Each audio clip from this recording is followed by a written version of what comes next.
On December 7, 1941, the United States Naval Base at Pearl Harbor was attacked by the Japanese military.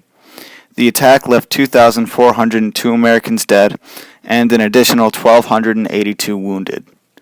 In response to the attack, the United States declared war on both the Japanese Empire and Nazi Germany. The United States would then transform itself into a powerful war machine. But we all know how the war ends. The United States defeats both Japan and Germany, bringing peace and prosperity to the Allied powers. This, along with the post-war economic success, has led many Americans to remember World War II as the Good War. And while many aspects of World War II appear to coincide easily with this term, other aspects of the war were far from good. In the years preceding World War II, many people living in the United States were still feeling the effects of the Great Depression. People from all walks of life struggled to make ends meet. But with the high demand for labor to build up America's arsenal, many citizens found themselves in new manufacturing jobs. The unemployment rate in the United States dropped from 14.6% in 1940 to 1.9% in 1943, and the quality of life generally increased for most Americans who previously struggled through the Great Depression. In addition, women played a larger role in the labor force, working jobs that were left behind by men going to war. African Americans also saw their role in America's labor force increase.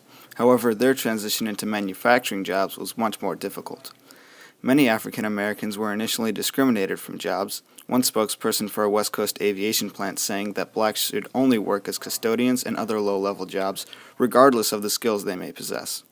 In addition, several manufacturing plants, including the General Motors plant and Dodge tank plant in Detroit, went on strike with the sole purpose of eliminating African Americans from the workplace.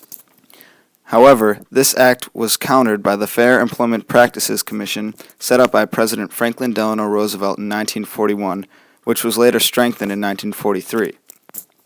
The commission stated, "There shall be no discrimination in the employment of workers in defense industries or government because of race, creed, color, or national origin." This act helped decrease discrimination in the workforce and helped to improve working conditions for African Americans. Segregation and discrimination were obstacles faced by African Americans in the military as well. In fact, several white officers in charge of commanding all black regiments disliked the idea of African Americans in the military. General Edward Aldman had this to say about his African American troops. "I did not send for you. Your Negro newspapers, Negro politicians, and white friends have insisted on your seeing combat.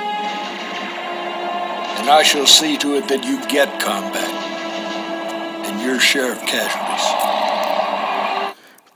Despite this heavy racism, African American soldiers still fought with bravery, believing that a victory overseas would lead to a better life for blacks back home.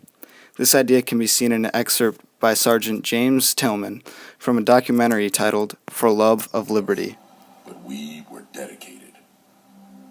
We were fighting for a greater cause, for our people. We had to defeat them, and we had to prove that blacks would fight. If we failed, the whole black race would fail. We were fighting for the flag and for our rights. Heroics by African American soldiers, such as James Tillman, eventually led to the desegregation of the military in 1948. And while it could be argued that World War II ended up being good for African Americans in the form of increased civil liberties, one atrocity can never be argued as being good. On February 19, 1942, President Roosevelt signed Executive Order 9066, giving the U.S. Army the authority to detain 110,000 Japanese Americans in internment camps, just 2 months after the attack on Pearl Harbor. Almost overnight, Japanese Americans were forced to sell their businesses, homes, and nearly all of their belongings. Japanese American children, technically American citizens, were completely uprooted and forced to live in internment camps with their families for the duration of the war. This internment was claimed to be done out of military necessity. However, FBI investigations proved that no real military threat could be linked to these Japanese Americans. Their internment was simply a byproduct of wartime hysteria. World War II officially ended for the United States on September 2, 1945, following the surrender of the Japanese Empire. Our soldiers returned home as heroes for democracy, and in the years following the war, they would become the backbone of the middle class, which would bring the United States to the peak of economic prosperity and international power. After all the success that followed World War II, it is easy for us to look back and call it the good war.